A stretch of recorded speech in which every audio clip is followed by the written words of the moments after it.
आगे बढ़िए।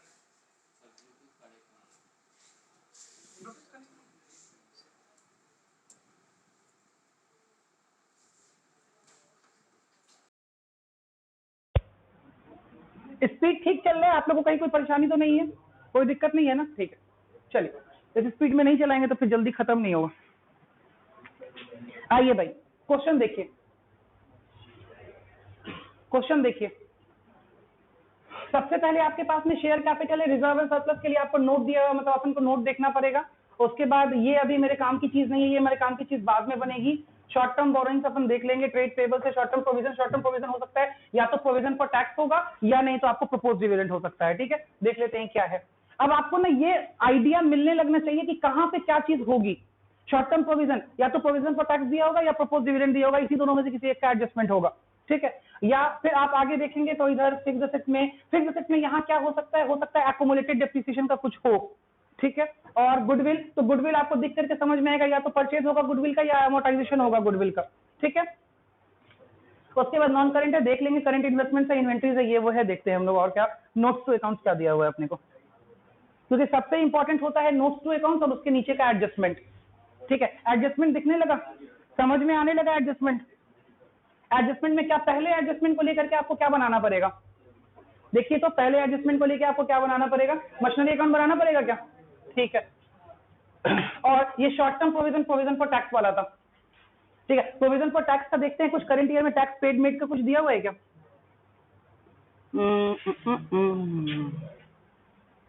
नहीं दिया हुआ है। अच्छा, ऊपर और चेक करते हैं, रिजर्व एंड सरप्लस में कुछ दिया हुआ है क्या? सरप्लस इन बैलेंस दिया हुआ है आपका, 140 का था 150 हो गया। ठीक है, चलिए। हाँ ठीक है, वो तो हम देख रहे हैं कि यहाँ ब्रैकेट आप इतना डिटरमाइन कर पाएंगे हमको लग रहा है अब, इसलिए हम उस चीज को बोले नहीं। ठीक है, चलिए। प्रोविजन हो गया नीचे, ये एडजस्टमेंट समझ में आ रहा है? देखिए तो पहला वाला एडजस्टमेंट समझ में आ रहा है? अच्छा ठीक है, एक्युमुलेटेड डेप्रिसिएशन कुछ है क्या दिया हुआ? टेंजिबल एसेट नेट तो दिया हुआ है, लेकिन नीचे एक्युमुलेटेड डेप्रिसिएशन का लेजर कहीं वर्किंग नोट नहीं है। ठीक है, कोई दिक्कत नहीं है।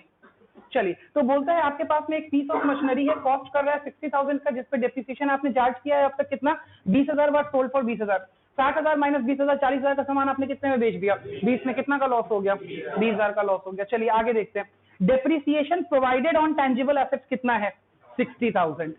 क्लियर है? तो ये दिया हुआ है, आपको अकाउंट नहीं बनाना पड़ेगा, क्योंकि ये वाला अमाउंट आपको क्या करके दे दिया है? निकाल, क्योंकि प्रोविजन फॉर डेप्रिसिएशन आपको नहीं दिया है, दैट्स व्हाई उसने आपको ये वाला इंफॉर्मेशन क्या कर दिया? दे दिया। क्लियर है? और आगे क्या बोलता है? आगे बोलता है dividend on equity shares at the rate 8% was paid on opening balances. ठीक है, तो क्या ये ऑपरेटिंग एक्टिविटी में काम आएगा क्या? नहीं आएगा। ठीक है, अभी ऑपरेटिंग एक्टिविटी में ये काम नहीं आएगा, लेकिन कहीं ना कहीं कुछ ना कुछ इसका एडजस्टमेंट होगा। हाँ होगा, इसका एडजस्टमेंट होगा। ठीक है, हम बताते चलते हैं आपको, होगा इसका एडजस्टमेंट। आइए एक बार ये आंसर चेक करते हैं, और भी यहाँ पे चीजें। अच्छा, और भी है। इनकम टैक्स 45,000 वाज प्रोवाइडेड, मतलब आपको ये बोल रहा है कि अपने को क्या करना पड़ेगा? प्रोविजन फॉर टैक्स का अकाउंट बनाना पड़ेगा। कैसे आपको समझ में आया बनाना पड़ेगा? तो देखिए, आपको प्रोविजन का ओपनिंग और क्लोजिंग बैलेंस दिया, ये रहा सर। आपको प्रोविजन का ओपनिंग और क्लोजिंग बैलेंस देता है, ये दोनों बैलेंस, और नीचे इंफॉर्मेशन लिख के देता है कि टैक्स आपने प्रोवाइड फॉर किया है, तो आपको अकाउंट तो बनाना ही पड़ेगा। क्लियर है? चलिए और देखते हैं क्या बातें करता है। और बोलता है additional debentures were issued at par on 1 October 2019 and bank loan was repaid on the same date. ठीक है, ये अभी ऑपरेटिंग एक्टिविटी के लिए नहीं है। और अगला बोलता है at the end of the year preference shares were redeemed at a premium of 5%। ये कुछ है क्या इसमें? कुछ ये 5% प्रीमियम कुछ लगता है क्या? लगता है? ठीक है, बहुत सारी चीजें इसमें हैं, बहुत सारी चीजें इसके अंदर है। आइए हम लोग सबसे पहले स्टार्ट करते हैं कहां से? Net profit before tax and extra ordinary item का वर्किंग नोट से। सर ने यहां इनका वर्किंग नोट बनाया है, आइए हम लोग देखते हैं। यहां तक तो सब बच्चे कंफर्टेबल हैं। 1,40,000 का लॉस कन्वर्ट हुआ 1,50,000 के प्रॉफिट में, तो अपने को कितना हुआ होगा इस साल प्रॉफिट? 2,90,000।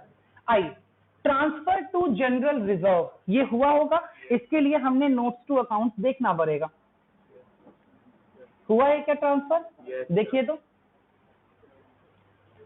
सिक्योरिटी प्रीमियम रिजर्व पहले इतना था, अब पहले कुछ नहीं था, अब कितने का सिक्योरिटी प्रीमियम रिजर्व है? 10,000। ठीक है, 1,20,000, 1,50,000। Transfer to general reserve how much? 30,000। तो इस अमाउंट को हम प्रॉफिट में क्या करेंगे? एड बैक करेंगे। ठीक है, चलिए आइए आगे बात करता है।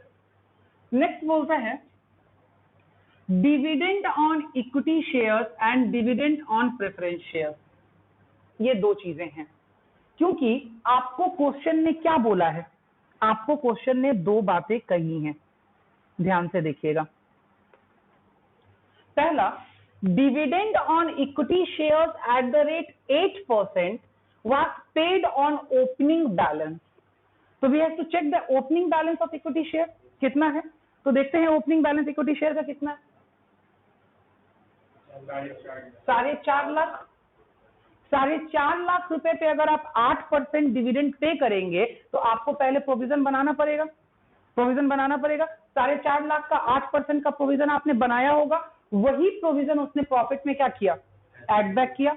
ठीक है, और प्रेफरेंस शेयर्स के लिए भी उसने कुछ बात बोली है। क्या बोला है देखिए, at the end of the year preference shares were redeemed at a premium of how much? 5%।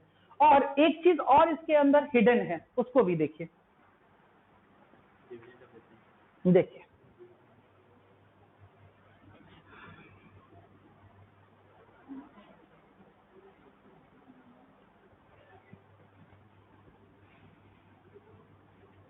Dividend on equity shares तो समझ में आता है, ये डिविडेंड ऑन प्रेफरेंस शेयर्स कहां से ले आए?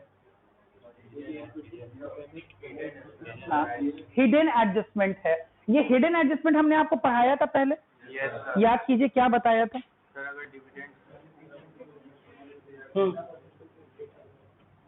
ये बताया था कि अगर कहीं पे भी आपको ये लिखा हुआ है कि इक्विटी शेयर्स को आपने करंट ईयर में डिविडेंड दिया है, तो इट इज अंडरस्टूड दैट कि इक्विटी शेयर से पहले आपने किसको दिया होगा? प्रेफरेंस शेयर्स को दिया होगा। ठीक है, यही बात यहां लिखता है। बोलता है प्रेफरेंस शेयर होल्डर्स का प्रेफरेंशियल राइट है, तो इंप्लाइड है मतलब आपको मान लेना पड़ेगा कि इक्विटी शेयर होल्डर्स को देने से पहले आपको किसको देना पड़ा होगा? प्रेफरेंस शेयर होल्डर्स को देना पड़ा होगा। तो अब निकालना पड़ेगा भाई कि कितना देना पड़ा होगा, ये भी तो बात है ना कि कितना देना पड़ा होगा। तो आइए देखते हैं, चेक करते हैं हमारे पास प्रेफरेंस शेयर्स कितने के थे। 3 लाख। पक्का देख लेते हैं एक बार। प्रेफरेंस शेयर्स हमारे पास, अब देखो 2019 में 3 लाख के थे, 2020 में कितने के हैं? 2 लाख के। अब चक्कर पड़ गया ना, कितने पे दें? ठीक है, और ये है 5% प्रेफरेंस शेयर। तो देना तो 5% है, ये तो ठीक है, लेकिन किस वाले अमाउंट पे दे भाई? 3 लाख के अमाउंट पे दें कि 2 लाख के अमाउंट पे दें? क्यों 3 लाख पे दें? अगर मैं बोलूं कि उसी दिन ये बैलेंस रिडीम हो गया था तो? हाँ,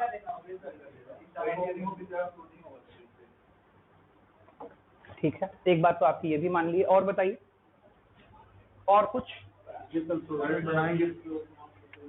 ठीक है, तो आप 5% कितने अमाउंट पे देंगे? ये सब बच्चे समझ गए कि क्यों इस अमाउंट पे दे रहे हैं? क्योंकि आप डिविडेंड जो डिक्लेयर कर रहे हैं, तो आपके पास पिछले साल जितना कैपिटल था आप उसी पे ना डिविडेंड डिक्लेयर करेंगे। तो 3 लाख पे आप कितना परसेंट बनाएंगे? 5%। ठीक है, कितना अमाउंट हो जाएगा? 15। आ जाइए, 15,000। हाँ बोलिए, रिडम्पशन की बात कर रहा है क्या कोई? किसी को रिडम्पशन में डाउट लग रहा है क्या? डाउट लग रहा है रिडम्पशन में? रुक जाइए, अभी रिडम्पशन पे पहुंच रहे हैं। ठीक है, पहले ये वाला अमाउंट समझ में आया? नहीं समझ में आया? ये समझ में आ गया। आइए, उसके बाद प्रोविजन फॉर टैक्स, ये कौन सा वाला प्रोविजन ऐड बैक किया होगा हमने? करंट ईयर वाला प्रोविजन हमने ऐड बैक किया होगा। क्लियर है यहां तक? अब इनकी बात पे आते हैं। ये कह रहे हैं कि सर 5% प्रीमियम पे रिडम्पशन हो रहा है, ये कहां से इस बात को लेके उठा लिए हैं? इस पॉइंट से इन्होंने उठा लिया है। At the end of the year, preference shares were redeemed at a premium of how much? 5%। यही बात दिक्कत दे रही है ना? ठीक है, कोई दिक्कत नहीं। कितने रुपए का प्रेफरेंस शेयर्स रिडीम हो रहा है? कितने रुपए का प्रेफरेंस शेयर रिडीम हो रहा है बाबू? पिछले साल कितने का था, अभी कितना रह गया, कितना रिडीम हो रहा है? नहीं समझ में आया कितना रिडीम हो रहा है? आ गया समझ में रिडम्पशन? ठीक है, अभी रुकते हैं, रिडम्पशन को भी बताएंगे। हम पहले घेर ही देते हैं कि है कहीं ना कहीं उसका ट्रीटमेंट बिल्कुल है, ठीक है, आएगा ट्रीटमेंट, हो रहा ट्रीटमेंट, ठीक है, हम बताएंगे, समझाएंगे उस ट्रीटमेंट को। अभी जो ट्रीटमेंट कर रहे हैं उसको समझते जाइए। एक बार फिर से आ जाइए, अब आइए, अब यहाँ पे चेक कर लीजिए एक बार, क्योंकि अब सारा एलिमेंट मैंने आपको घुमा फिरा के बता दिया। बैलेंसेस प्रॉफिट का, ठीक है, उसके बाद जनरल रिजर्व का ट्रांसफर समझ में आ गया। ये करंट ईयर में जो डिविडेंड इक्विटी शेयर से पे करना है उसका प्रोविजन, प्रोपोज डिविडेंड, ठीक है। उसके बाद ये हिडन एडजस्टमेंट है, बिकॉज आप इक्विटी का पेमेंट कर रहे हैं तो डिविडेंड का पेमेंट, आपको प्रेफरेंस का पेमेंट करना ही पड़ेगा। यहाँ बात आ गई कि सर डिविडेंड कितने रुपए पे, तो ऑब्वियसली जो पिछले साल का प्रेफरेंस शेयर कैपिटल अपने पास था उसके ऊपर आप पेमेंट करेंगे, ठीक है। उसके बाद बात आती है प्रोविजन फॉर टैक्स। ये कौन सा प्रोविजन है? ये करंट ईयर का प्रोविजन है जो आपने इस साल प्रॉफिट से क्या किया है, बनाया है। क्लियर है? कोई दिक्कत इसको समझने में? इतना करने के बाद आ गया आपका net profit before tax and extraordinary item, इसको आपने टेबल में डाला, ठीक है। कोई दिक्कत यहां तक? अब आइए आगे। अब बहुत सारे एडजस्टमेंट्स आपको करने पड़ेंगे और अकाउंट आपको बनाना पड़ेगा, ये आपको देखना पड़ेगा। सबसे पहला आपको अकाउंट कौन सा बनाना पड़ेगा? मशीनरी, ठीक है। मशीनरी अकाउंट बना करके आपको यहां पे क्या निकालना पड़ेगा? बताइए क्या निकालिएगा मशीनरी अकाउंट बना के?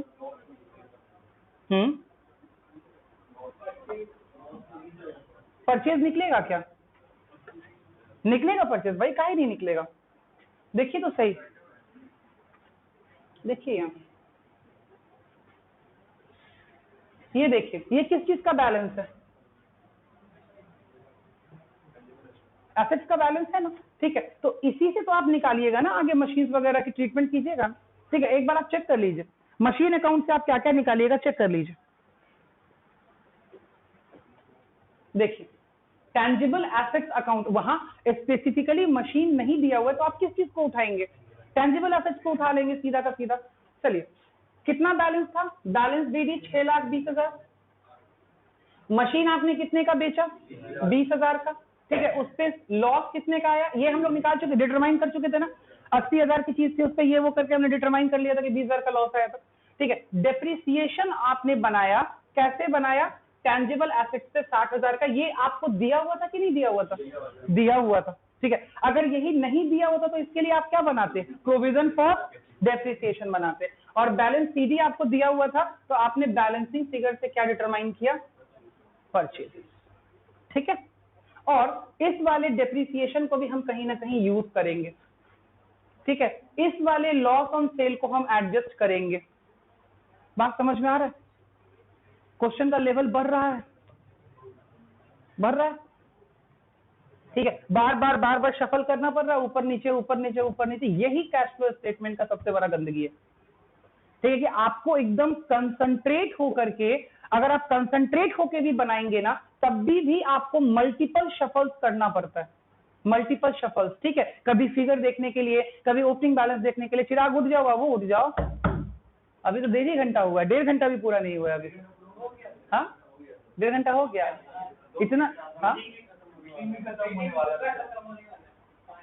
अच्छा, बस इसको एडजस्ट कर ले तो उसके बाद आपको ब्रेक देते हैं, ठीक है। हमको समझ में आ रहा है कि अब आप ओवरफ्लो हो रहे हैं, ठीक, देते हैं, ठीक है। तो ये एसेट का ट्रीटमेंट होगा। इसके बाद और नीचे आइएगा तो एक प्रोविजन का ट्रीटमेंट होगा। और ऐसे भी ये क्वेश्चन के बाद में एक्टिविटी दूसरी चालू हो जाएगी, तो आप बस इसमें थोड़ा सा धैर्य रखिए। इसके बाद नेक्स्ट एक्टिविटी ब्रेक के बाद ही चालू करेंगे, ठीक है। अब देखिए, आपके पास में प्रोविजन का ओपनिंग बैलेंस 40,000 दिया हुआ था। अरे सुन लो भाई, क्लोजिंग बैलेंस 50,000 दिया हुआ था, ठीक है। आपने कितने का प्रोविजन बनाया? 45,000 का, ये भी आपको दिया हुआ था, ठीक है। तो आपने क्या निकाला? आपने टैक्स पेड निकाला। जब भी प्रोविजन का लेजर बनेगा या तो प्रोविजन मेड निकलेगा या तो टैक्स पेड निकलेगा। ठीक है, आ जाइए। ये ऑपरेटिंग एक्टिविटी का सबसे बड़ा क्वेश्चन है। चलिए अब एक एक करके चेक करते हैं। Net profit before tax and extraordinary item हमने वर्किंग नोट्स में निकाला। डेप्रिसिएशन हमें दिया हुआ था। Loss on sale of machinery हमने मशीनरी अकाउंट बना करके भी निकाला, या ऐसे दिया भी हुआ था कि 60,000 की चीज थी, उससे 20,000 का डेप्रिसिएशन और ऐसे करके हमने लॉस निकाला। तो हमें लॉस निकला कितने का? 20,000 रुपीज का लॉस निकला। ये नॉन ऑपरेटिंग एक्सपेंस है, इसी वजह से हमने यहाँ पे इसको क्या कर दिया? एड बैक कर दिया। अब this is a hidden adjustment. ठीक है, ये एक हिडन एडजस्टमेंट है, समझाते हैं इसको। ठीक है, गुडविल अमोर्टाइज्ड आपको सीधे दिख गया था गुडविल का अमाउंट, और ये जो बात हो रही थी premium on redemption of debenture. ठीक है, ये कैसे आया है? 1 लाख रुपए का डिवेंचर आपने रिडीम किया है, कितने परसेंट प्रीमियम पे? 5%। ये एक्टिविटी यहां क्लासिफाई होगी कि फाइनेंसिंग में क्लासिफाई होगी? फाइनेंसिंग में क्लासिफाई होगी। दैट्स वाई इस प्रीमियम को यहां क्या कर दिया गया है? एड बैक किया गया। ये आप पूछ रहे थे कि सर ये प्रीमियम का क्या करना होगा? ठीक है, ये एड बैक किया गया है, और इससे जो पैसा एक्स्ट्रा निकलेगा आउटफ्लो, वो कहां एडजस्ट होगा? फाइनेंसिंग एक्टिविटी में एडजस्ट होगा। ठीक है, चलिए अब रह गया ये वाला पार्ट, इंटरेस्ट ऑन डिवेंचर और इंटरेस्ट ऑन बैंक लोन। अब देखिएगा बेटा, इसके लिए आपको दो बात कही। अच्छा ठीक है, पहले ये समझ लीजिए, ये इंटरेस्ट ऑन डिवेंचर और इंटरेस्ट ऑन बैंक लोन किस एक्टिविटी में क्लासिफाई होगा? फाइनेंसिंग में। ये फाइनेंसिंग का क्या होगा? आउटफ्लो या inflow? Outflow. And it's a hidden adjustment here also, it's a hidden adjustment there also. ठीक है, दोनों जगह ये हिडन है, क्योंकि कहीं आपको लिख के तो नहीं दे रहा है कि इंटरेस्ट प्रोवाइड फॉर करना है। बात समझ में आ रहा है? ठीक है, तो इसके लिए चेक कीजिए। सबसे पहले डिवेंचर्स चेक कीजिए कि किस दिन आपने डिवेंचर इंक्रीज डिक्रीज किया है। कहीं दिख रहा है डिवेंचर के बारे में? यहाँ पे कुछ लिख रहा होगा, लिख रहा होगा, कहीं ना कहीं जरूर लिख रहा होगा।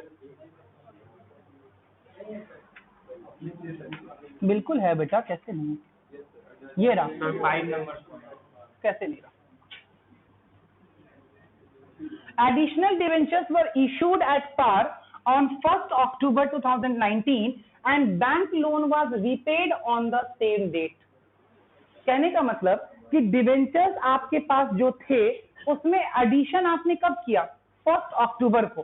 तो देखिए कितने डिवेंचर्स थे और कितना एडिशन किया गया, चेक कीजिएगा जरा।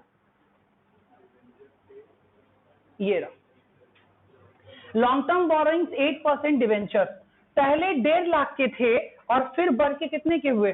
2,60,000 के। तो आइए 1.5 लाख का debenture into how much percent? कितना परसेंट है? 8%। 8/100 इंटू 6/12 प्लस 2,60,000 इंटू 8/100 इंटू 6/12। बात समझ में आया? नहीं समझ में आया? क्यों? आपने डिवेंचर्स पे इंटरेस्ट पहले 6 महीने इतना ही डिवेंचर था तो आपने इतने पे इंटरेस्ट कैलकुलेट किया, फिर अगले 6 महीने आपके पास 2,60,000 का डिवेंचर था तो आपने दोनों पे इंटरेस्ट कैलकुलेट किया। इंटरेस्ट एक्युमुलेट करने पे ये आपका क्या होगा? ये जो इंटरेस्ट निकलेगा डिवेंचर का, ये क्या होगा? इट्स अ ऑपरेटिंग एक्सपेंस और non operating expense? Non operating expense. इस वजह से वहां वो क्या किया हुआ था? माइनस किया हुआ था। बैंक लोन देखिए, बैंक लोन, बैंक लोन बोलता है जिस दिन आपने डिवेंचर इशू किया उसी दिन बैंक लोन आपने रीपे किया। ठीक है, तो पहले 6 महीने के लिए 50,000 पे 8% 6 महीने के लिए, और फिर 40,000 पे 8% कितने महीने के लिए? 6 महीने के लिए। ये भी जो इंटरेस्ट है, ये भी इंटरेस्ट कहाँ क्लासिफाई होगा? ऑपरेटिंग में या फाइनेंसिंग में जाना चाहिए? फाइनेंसिंग। तो ऑपरेटिंग एक्टिविटी में इसको भी आपने क्या किया होगा? एड बैक किया होगा। ठीक है, तो जब भी डिवेंचर बैंक लोन दिया हुआ रहेगा, हाँ, आपको हिडन एडजस्टमेंट इंटरेस्ट का देखना है। Whenever it has been provided with the interest rate, it means you have to do the calculation for the interest also. ठीक है, अभी आगे और भी है, प्रेफरेंस शेयर्स पे, प्रेफरेंस शेयर्स के रिडम्पशन पे, सब पे होगा। ठीक है, तो यही 2 पॉइंट हमने रखा हुआ था कंसिडरेशन में, ये 2 पॉइंट हमने डाला कि भैया इंटरेस्ट ऑन डिवेंचर्स और interest on bank loan in दोनों को ऐड बैक करना है बिकॉज ये नॉन ऑपरेटिंग आइटम है, और फिर ये दोनों फिर क्या होगा, कैश यूज हो जाएगा कहां जाकर के, फाइनेंसिंग एक्टिविटी में जाके कैश यूज हो जाएगा। हाँ बेटा,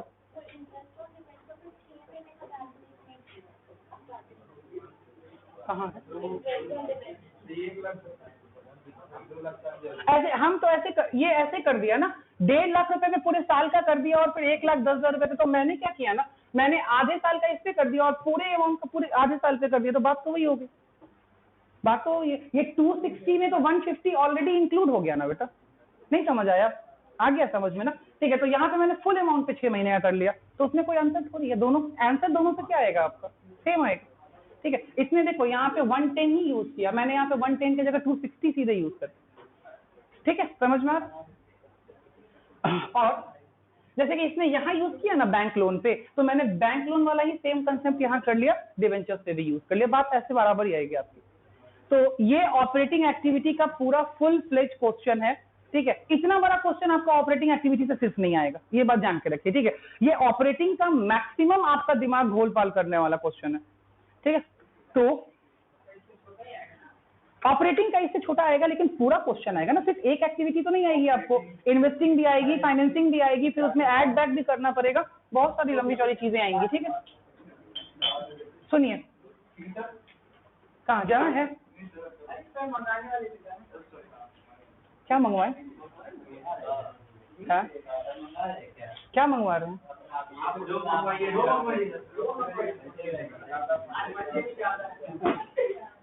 सर यहाँ पे तो सिक्योरिटी प्रीमियम रिजर्व का एडवाइस क्यों नहीं किया? कौन सा बेटा? सिक्योरिटी प्रीमियम रिजर्व का दर दिया। सिक्योरिटी प्रीमियम रिजर्व का यहाँ क्यों ऐड बैक करेगा, वो फाइनेंसिंग एक्टिविटी है ना। लेकिन प्रॉफिट को तो घटाया होगा। नहीं, कहाँ घटाएगा सिक्योरिटी प्रीमियम रिजर्व क्या प्रॉफिट से बनता है, बताइए। इतना आपने कंपनीज पढ़ा है, सिक्योरिटी प्रीमियम रिजर्व क्या कंपनीज से बना, वो प्रॉफिट से बनता है। सिक्योरिटी प्रीमियम रिजर्व तो आता है बाहर से, कोई पे करता है, तो ये सीधे फाइनेंसिंग एक्टिविटी में कैश इनफ्लो होगा। चलिए आप लोग 10 मिनट का ब्रेक ले लीजिए। हाँ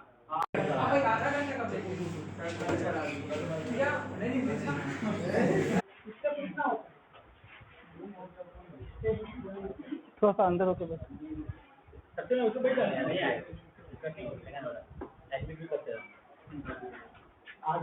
ऋषभ आ गया,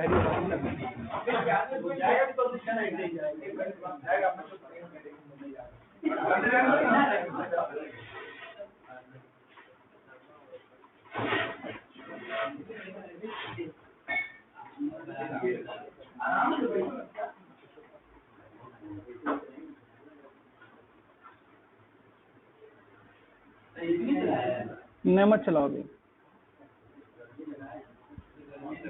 एसी चलाने में और ज्यादा गर्मी लगेगा। उधर खिड़की खुल रहा है ना,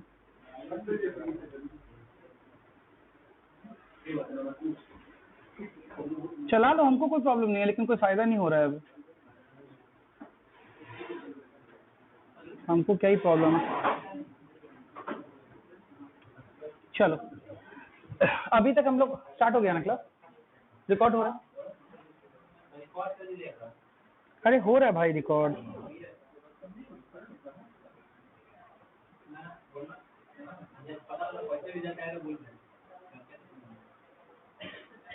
क्या हुआ?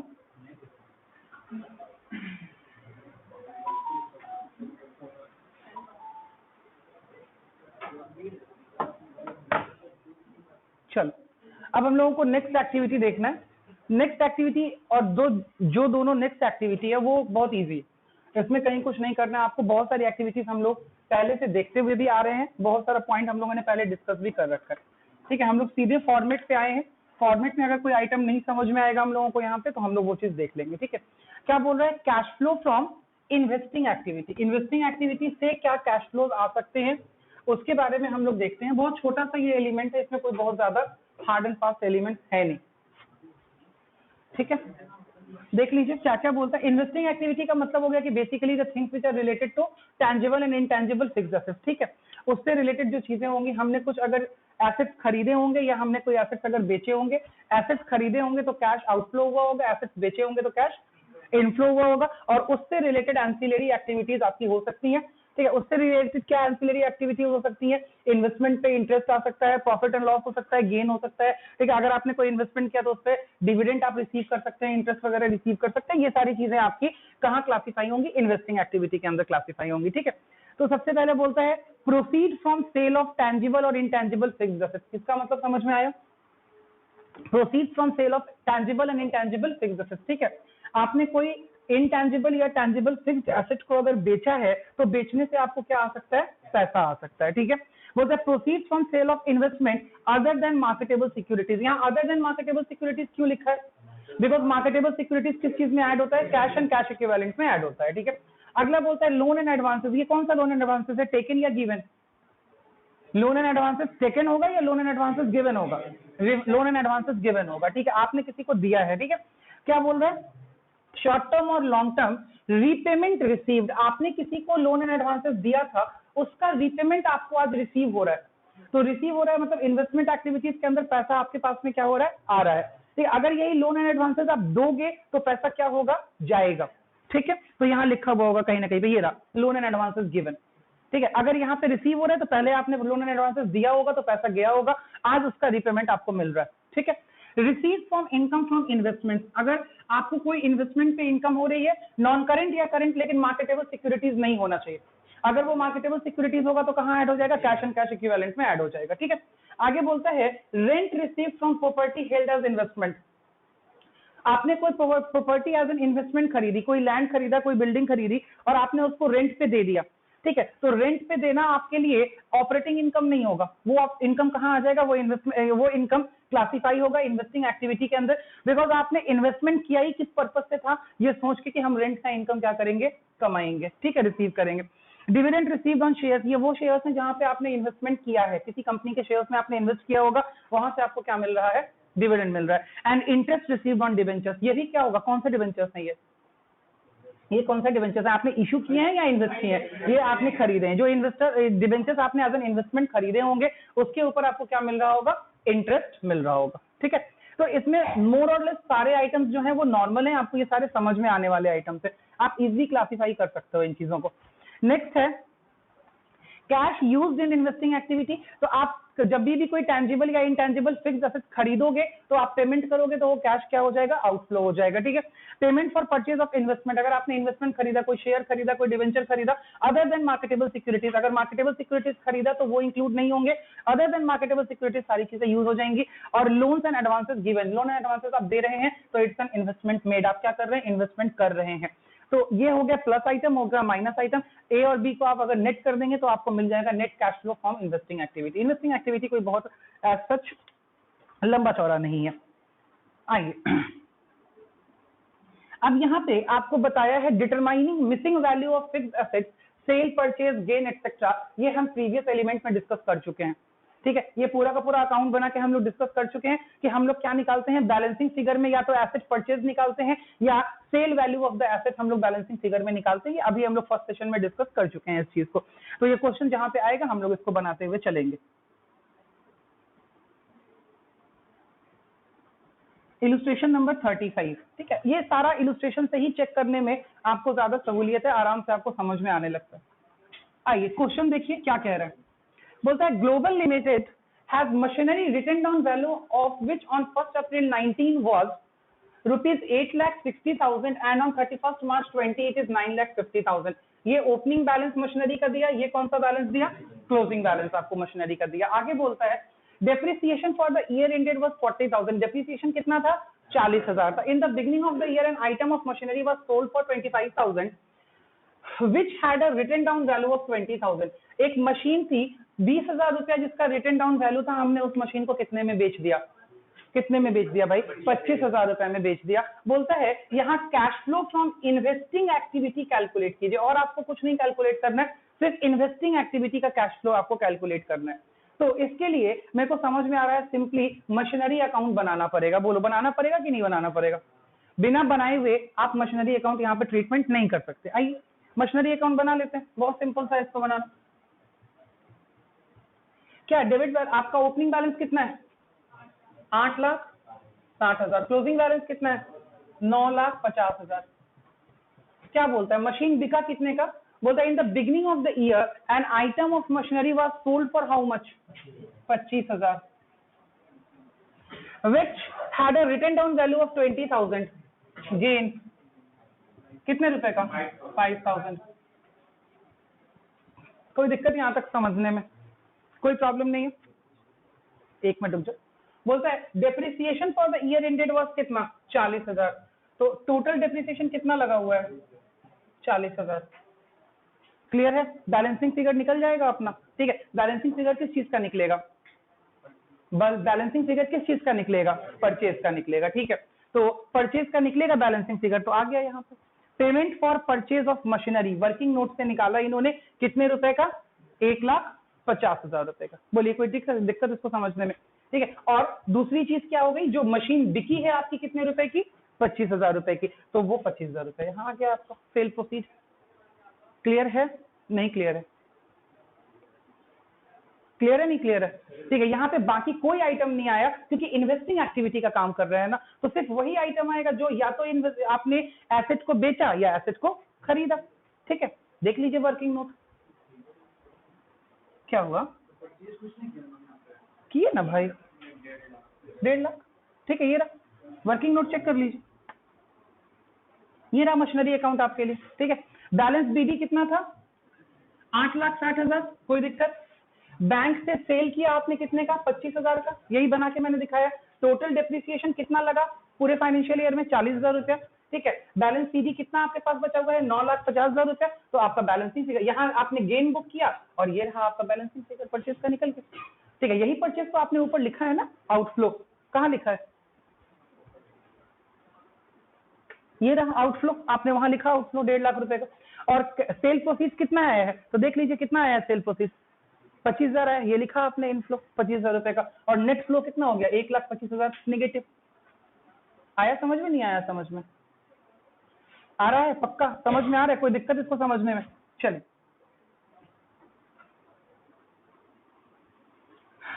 आइए, क्या हो गया। अब ये दोनों आइटम जो है ये भी आप पढ़ चुके हैं, अभी ऊपर बनाते टाइम में आप ये दोनों पढ़ा है आपने, ठीक है। जब आपको प्रोविजन का भी बैलेंस दिया हो अलग और मशीनरी अकाउंट का बैलेंस दिया, इस पिछले वाले क्वेश्चन में क्या था, पिछले वाले क्वेश्चन में आपने सिर्फ मशीनरी अकाउंट क्यों बनाया, बिकॉज आपको प्रोविजन का बैलेंस नहीं दिया हुआ था, कुछ भी नहीं दिया हुआ था प्रोविजन के नाम पे, ठीक है। लेकिन अगर आप आगे अगर आपको प्रोविजन भी दे देता है एसेट के साथ में, तो आपको मशीनरी अकाउंट भी बनाना पड़ेगा, प्रोविजन भी बनाना पड़ेगा। फर्स्ट सेशन में हमने डिस्कस किया है, ठीक है। चलिए आ जाइए, नेक्स्ट क्वेश्चन आपके पास में है, देखिए क्वेश्चन को डिटरमाइन करना, पर ये क्वेश्चन आपको समझ में आता है कि नहीं समझ में।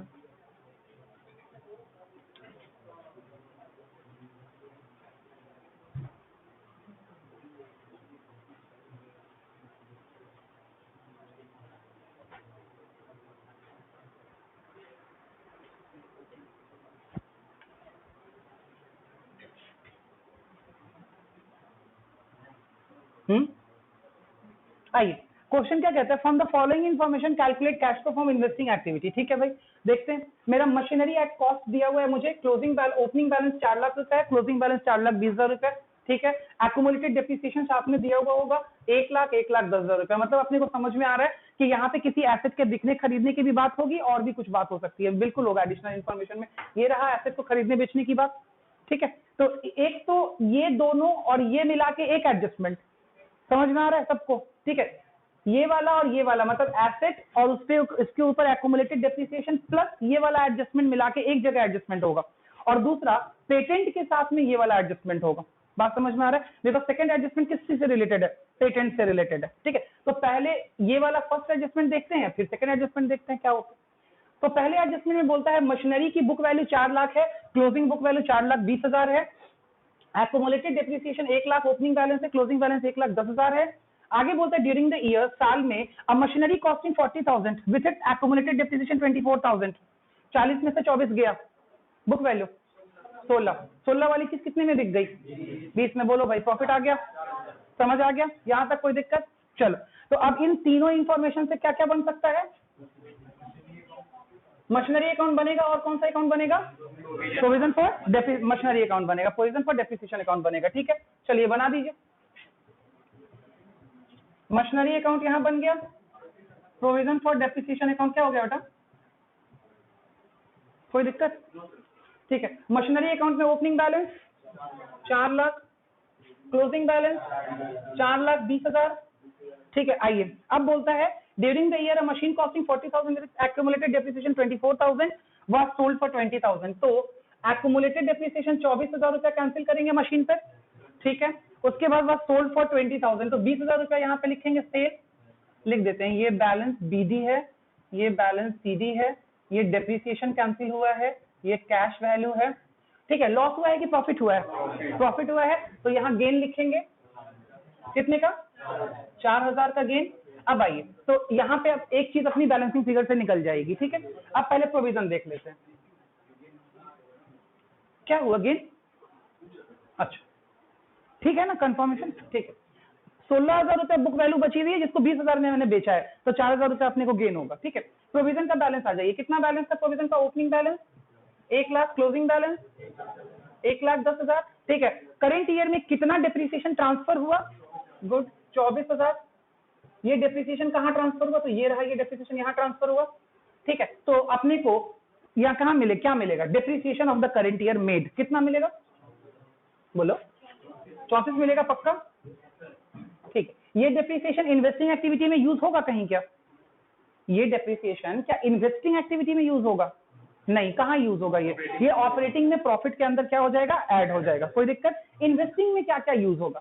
इन्वेस्टिंग में एक तो ये पैसा जो मिला वो यूज होगा, और बेसिकली हम लोग यहाँ जो बैलेंसिंग फिगर निकालेंगे परचेज का वो यूज होगा। बोलो कितना? 60,000 आ रहा है। ठीक, चेक कर लें इसको पहले।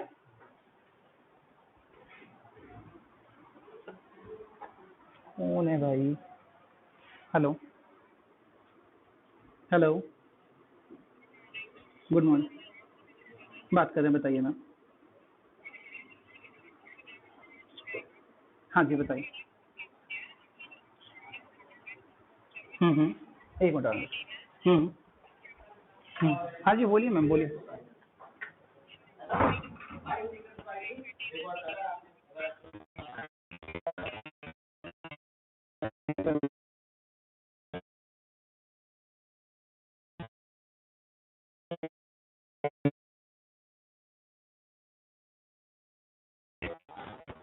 जी ठीक है, ओके।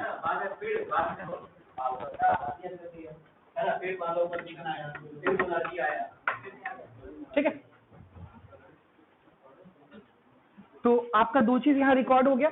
आपने मशीन को 20,000 का बेचा, वो रिकॉर्ड हो गया यहाँ पे, और आपने पेमेंट किया परचेज ऑफ मशीनरी के लिए। ठीक है, कितने रुपए का पेमेंट किया? 60,000 रुपए का पेमेंट किया। 60,000 आपका आउटफ्लो है, 20,000 रुपए आपका क्या है? इनफ्लो है। मशीन का काम अपना निपट गया, नीचे इसने यहाँ मशीन अकाउंट बना लिया। आप चेक कर सकते हैं, ऐसे आपको समझ में आ रहा है, कहीं कोई प्रॉब्लम नहीं होगी मेरे हिसाब से। ठीक है, आप एक बार मशीन अकाउंट देख लीजिए भाई।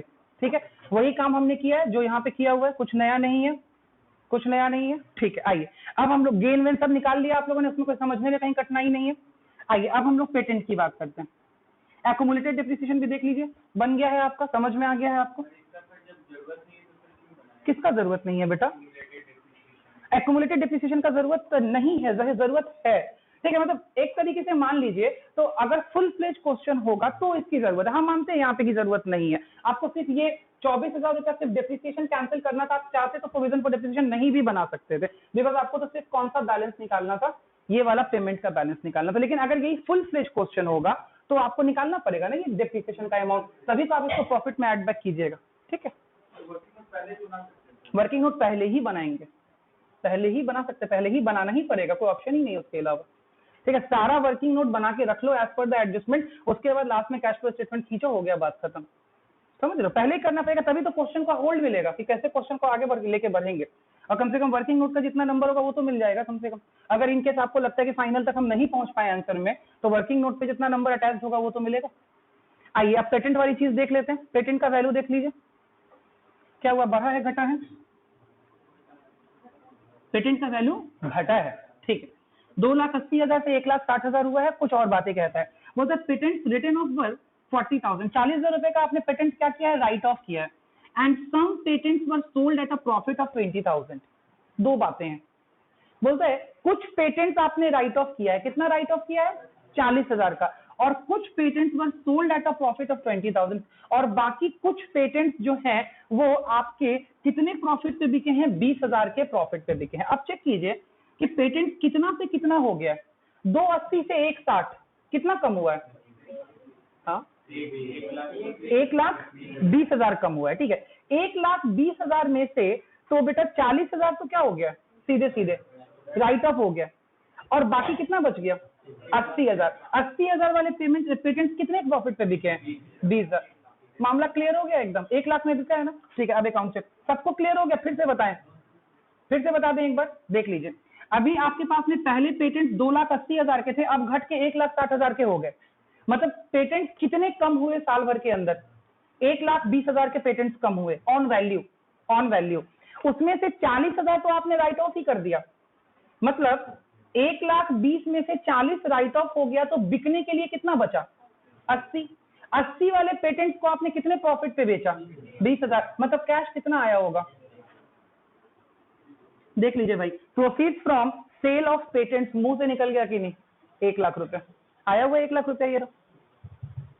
समझ में आया कैसे 1,00,000 रुपया निकला है। अब यही अकाउंट बना के निकालना है तो निकाल देंगे।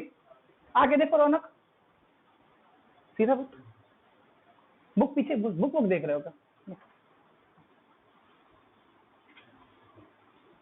ये रहा पेटेंट अकाउंट, चेक कर लीजिए।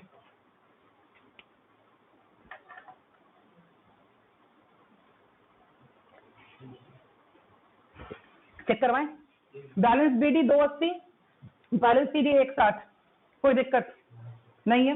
राइट ऑफ, पेटेंट को राइट ऑफ करने की एंट्री, पेटेंट को राइट ऑफ एमोर्टाइज करने की एंट्री बोलिए, SPL account debit to patent, ठीक है। तो पेटेंट के अंदर आपने ये एमोर्टाइजेशन कर दिया, एसपीएल के अंदर कितने रुपए का, 40,000 रुपए का।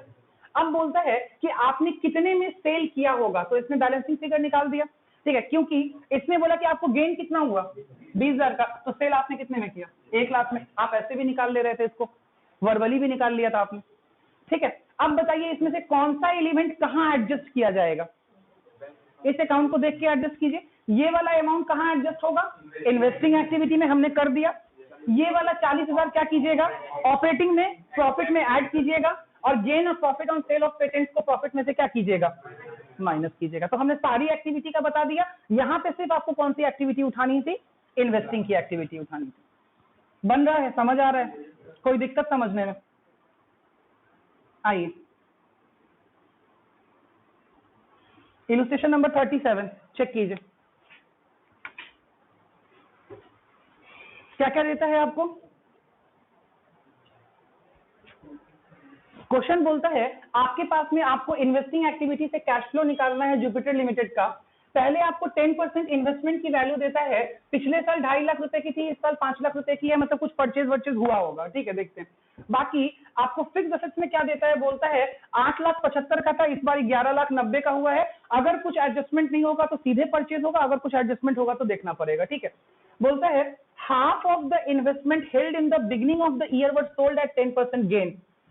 क्या बोला, इन्वेस्टमेंट कितना था अपने पास शुरुआत में, 2.5 लाख, 2.5 लाख का आधा 1,25,000, 1,25,000 को आपने कितने परसेंट गेन पे बेचा, हाँ 10%, 1,25,000 का 10% 12,500, जोड़ दीजिए 1,25,000 में 1,37,500, बस सेल प्रॉफिट निकल गया 1,37,500। चेक कीजिए 1,37,500 कहीं लिखा हुआ है आंसर में, सबसे पहला लाइन लिखा हुआ है, समझ में आ रहा है, बाकी जो होगा तो देख लेंगे। इतना तो समझ में आया पहले कि half of the investment sailed in the beginning of the year were sold eight 10% gain. अब ये जो इन्वेस्टमेंट पे गेन हुआ होगा, ये गेन आपका ऑपरेटिंग एक्टिविटी में ऐड होगा, वहां से आपको क्या करना पड़ेगा, लेस करना पड़ेगा, ठीक है। तो इसका मतलब यहाँ पे आपको इन्वेस्टमेंट का लेजर बनाना पड़ेगा, जी बनाना पड़ेगा इन्वेस्टमेंट का लेजर, ठीक है। आगे आइए, depreciation on fixed assets was 1 lakh for the year, क्या आपको बनाना पड़ेगा, एसेट का अकाउंट बनाना पड़ेगा। इंटरेस्ट रिसीव्ड ऑन इन्वेस्टमेंट क्या होगा, इंटरेस्ट रिसीव्ड ऑन इन्वेस्टमेंट क्या होगा बताइए ना, इनफ्लो होगा किस एक्टिविटी का, इन्वेस्टिंग का ये इनफ्लो होगा। चेक कर लीजिए क्या इन्वेस्टिंग के इनफ्लो में कहीं आया है, आया हुआ है, ठीक है। Dividend received on investment inflow आया हुआ है, तो ये दोनों तो चकाचक निकल गया तुरंत। ठीक है, इन दोनों के लिए हम लोग कोई अकाउंट बना के देखना पड़ेगा, देख लेते हैं। आ जाइए भाई, पहले इन्वेस्टमेंट अकाउंट बनाया है इसने, इन्वेस्टमेंट अकाउंट को चेक कीजिए। ओपनिंग बैलेंस कितना 2,50,000, क्लोजिंग बैलेंस कितना 5 लाख। सेल प्रॉफिट मैंने आपको निकाल दिया था, कैसे निकाला कि भाई जो ओपनिंग था 2,50,000 का, उसके आधे को कितने परसेंट प्रॉफिट पे आपने बेचा, 10%, तो 1,37,500 का अमाउंट आप लोगों ने कैलकुलेट करके बता दिया था। ठीक है, और इसमें प्रॉफिट कितना आया 12,500, तो आपको बैलेंसिंग फिगर निकला कि आपने इन्वेस्टमेंट खरीदा भी है करेंट ईयर में, कितने का 3,75,000 का। क्लियर है, तो ये इन्वेस्टिंग का क्या हो जाएगा, आउटफ्लो हो जाएगा। चेक कर लेंगे ऊपर हम लोग, इन्वेस्टिंग का आउटफ्लो में लिखा हुआ है। ठीक है, ये लिखा हुआ है परचेज ऑफ इन्वेस्टमेंट। ठीक है, कुछ तो करो यार, गर्मी बहुत लग रही है। हाँ, बंद करो तो पंखा बाबू, ऐसे तो आधा घंटा भी नहीं पढ़ा पाएंगे हम। हाँ, वर्किंग नोट पे अकाउंट अगर नहीं भी बनाओगे तब भी कैलकुलेशन तो तुमको करना ही पड़ेगा, प्लस माइनस। ठीक है, उससे अच्छा बना दो यार। चलाओ तो बेटा, क्या अच्छा रुक जाओ, एक दो क्वेश्चन और डिस्कस कर देते हैं, फिर उसके बाद छोड़ देंगे। एटलीस्ट 12 बजे तक तो क्लास चले, 11:15। हाँ?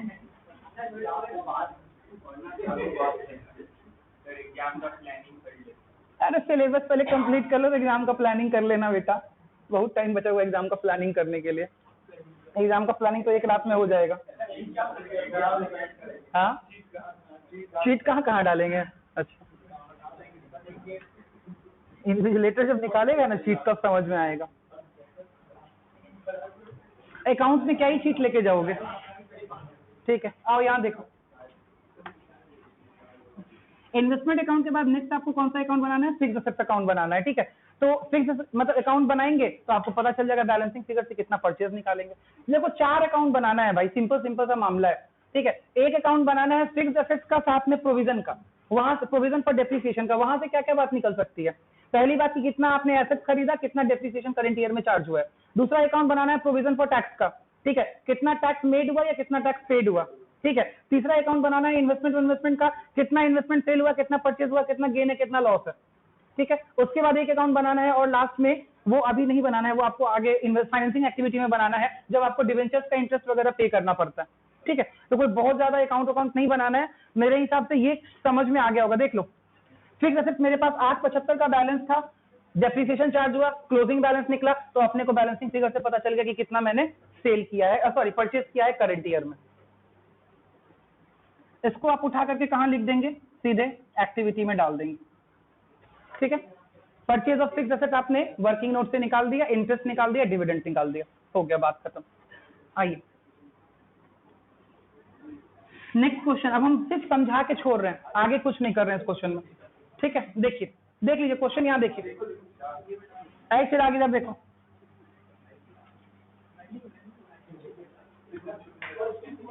देखो यहाँ क्वेश्चन बोलता है from the following particulars determine cash flow from investing activity. अरे भाई देख लो यार, ठीक है, इन्वेस्टमेंट परचेज किया आपने 1,80,000, सेल किया आपने 1 लाख, बोलिए कोई दिक्कत है, बन जाएगा। ठीक है, जो परचेज किया वो माइनस हो जाएगा, जो सेल किया वो क्या हो जाएगा, प्लस हो जाएगा। गुडविल आपने परचेज किया 2 लाख, बन जाएगा। गुडविल परचेज किया क्या होगा, इन्वेस्टिंग का इनफ्लो या आउटफ्लो, आउटफ्लो। मशीनरी 1.5 लाख था, 4,40,000 हो गया, कोई दिक्कत है, परचेज है सेल है, क्या होगा, मशीनरी पहले आपके पास 4,40,000 का आपने परचेज किया, 1.5 लाख का सेल किया, बन जाएगा। 4,40,000 क्या करेंगे, आउटफ्लो, 1.5 लाख क्या होगा, इनफ्लो। ठीक है, पेटेंट सेल किया आपने कितने का, 1 लाख का। इंटरेस्ट रिसीव्ड ऑन डिवेंचर्स आपके लिए क्या होगा, inflow. Dividend received, inflow. A plot of land was purchased out of the surplus fund for investment purpose and was let out for commercial use. Rent received 80,000. ये भी क्या होगा, inflow। बन जाएगा क्वेश्चन। ठीक, चेक कर लीजिए भाई, आंसर आप चाहें तो एक बार ही चेक कर सकते हैं, बिल्कुल सिंपल है, one of the simplest question, इसमें कुछ भी नहीं करना था। जो परचेजेज है सारा आउटफ्लो, जो सेल है सारा इनफ्लो। ठीक, हाँ नहीं, वैसे नहीं बनाएंगे आप, मेरे समझाने पे मैं वैसे समझा रहा हूँ आपको कि ये इजी है। आइए नेक्स्ट क्वेश्चन देख लीजिए भाई। नेक्स्ट क्वेश्चन क्या कहता है, बोलता है investment in the beginning of the period, opening investment की का बैलेंस कितना है 34,000, क्लोजिंग इन्वेस्टमेंट का बैलेंस कितना है 28,000, ड्यूरिंग द ईयर कुछ बोलता है कि भैया इतने परसेंट इतना फायदा इतना नुकसान पे बेच दिए, क्या बनाना पड़ेगा यहाँ, इन्वेस्टमेंट का अकाउंट बनाना पड़ेगा, बात खत्म, बनाया हुआ नीचे इन्वेस्टमेंट का अकाउंट। ठीक है, चेक कर लीजिए भैया अकाउंट क्या बनाया हुआ इन्वेस्टमेंट का, चेक कर लीजिए, देखिए 1 मिनट हल्ला नहीं। ठीक है, ओपनिंग बैलेंस दिया हुआ, क्लोजिंग बैलेंस दिया हुआ। ठीक है, सेल ऑफ इन्वेस्टमेंट में क्या कह रहा था देख लेते हैं इसको थोड़ा सा, क्या सेंटेंस कह रहा था, सेंटेंस कह रहा था during the year the company sold 40% of its investment held in the beginning eight a profit of 8400। Normal है, ऐसा वाला क्वेश्चन हम लोगों ने पहले भी बनाया है कि बिगनिंग के वैल्यू का 40% को 8400 रुपए के आप क्या कर रहे हैं, प्रॉफिट पे बेच रहे हैं, कोई दिक्कत इसको निकालने में, कोई प्रॉब्लम नहीं होगी। चलिए डन हो जाएगा क्वेश्चन। नेक्स्ट क्वेश्चन चेक कीजिए। ठीक है, क्या कहता है question, from the following information determine cash flow from investing activities. Check करते हैं ये प्रीवियस ईयर हो गया या करंट ईयर हो गया, इधर देख लें क्या है, प्रोविजन फॉर डेप्ट। ठीक है, प्रोविजन का अकाउंट है और इधर मशीनरी का प्लांट का अकाउंट है। ठीक है, नेट बैलेंसेस। चलिए तो हमारे पास में ओपनिंग और क्लोजिंग प्रोविजन भी दिया हुआ है, ओपनिंग और क्लोजिंग के इधर एसेट्स के बैलेंसेस भी दिए हुए हैं। सबसे पहला गुडविल 120 से कितना हो गया 1 लाख, तो यहाँ तो ये इन्वेस्टिंग में क्लासिफाई ही नहीं होगा। ठीक है, ये रिटर्न ऑफ गुडविल है।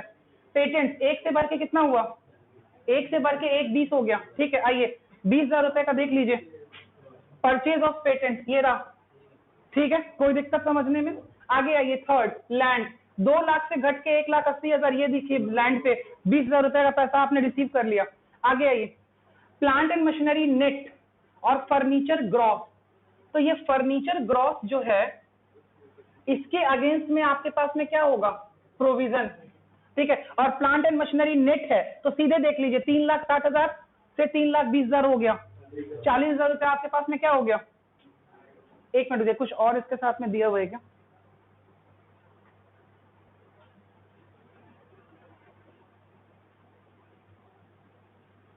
को तो डायरेक्ट लिख देना चाहिए था।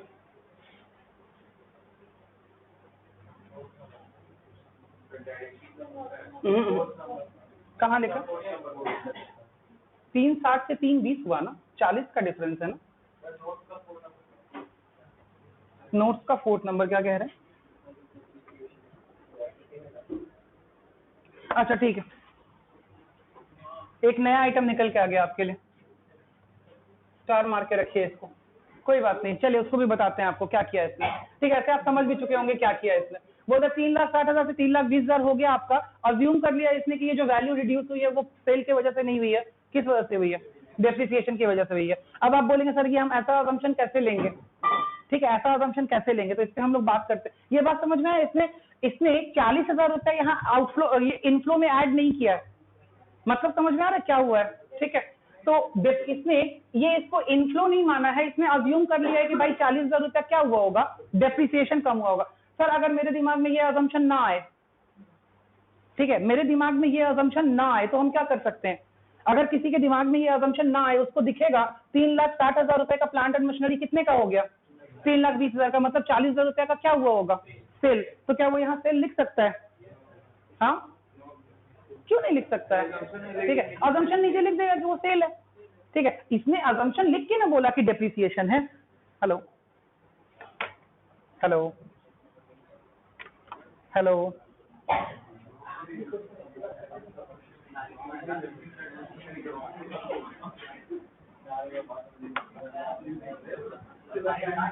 हेलो हेलो, हाँ बोलो बाबू।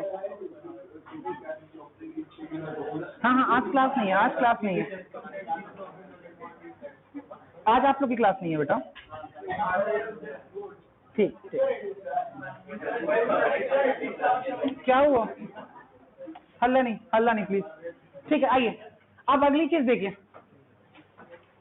फर्नीचर ग्रॉस वैल्यू पे है और साथ के साथ में आपका डेप्रिसिएशन दिया हुआ है। ठीक है, तो आपको क्या करना पड़ेगा, आपको यहाँ पे देखना पड़ेगा कि कितना कुछ सेल हो रहा है या परचेज हो रहा है, यहाँ पे आपको एक अकाउंट बना करके भी आप चाहें तो देख सकते हैं, लेकिन नीचे आप देखेंगे कि यहाँ पे कोई एडजस्टमेंट नहीं दिया हुआ है आपका, ठीक है, कोई एडजस्टमेंट नहीं दिया हुआ है, तो आप डायरेक्ट भी इस क्वेश्चन को क्या कर सकते हैं, बना सकते हैं, ठीक है। नेट वैल्यू पे सीधे सीधे आप देख लीजिए कि कितना चेंज हो रहा है फर्नीचर के अंदर, उसने वही किया है, उसने देखिए सीधे क्या किया है, 25,000 2,55,000, सीधे डिफरेंस कहाँ लिख दिया, ठीक है। ऐसा वो क्यों कर पा रहा है, ऐसा वो क्यों कर पा रहा है इस क्वेश्चन में, क्योंकि कहीं भी फर्नीचर के सेल की कोई बात नहीं है, तो आपको प्रोविजन कैंसिल करने की जरूरत नहीं पड़ रही है इस क्वेश्चन में, ठीक है। लेकिन अगर यहीं पे कोई एक एडिशनल इंफॉर्मेशन नीचे लिख के दे देता किसी सेल के बारे में, तो फिर आपको फर्नीचर अकाउंट भी बनाना पड़ता और प्रोविजन अकाउंट भी क्या करना पड़ता, बनाना पड़ता, ठीक है। और नीचे 10% इन्वेस्टमेंट 2 लाख से घट के कितने का हो गया, 1,80,000 का, मतलब आपने क्या किया होगा, हाँ बेचा होगा, सेल ऑफ इन्वेस्टमेंट होगा, और साथ के साथ में अक्रूड इंटरेस्ट का भी ट्रीटमेंट है। पहले कुछ नहीं था, अब कितना है आपका अक्रूड इन्वेस्टमेंट, 10,000, ठीक है। तो मेरे हिसाब से आप ये क्वेश्चन बना पाएंगे, कहीं दिक्कत नहीं आएगी। रुक जाइए भैया, हाँ ये लास्ट क्वेश्चन है, इसके बाद एक्टिविटी चेंज हो जाएगी। चल आपकी मर्जी पे छोड़ता हूँ, ठीक है।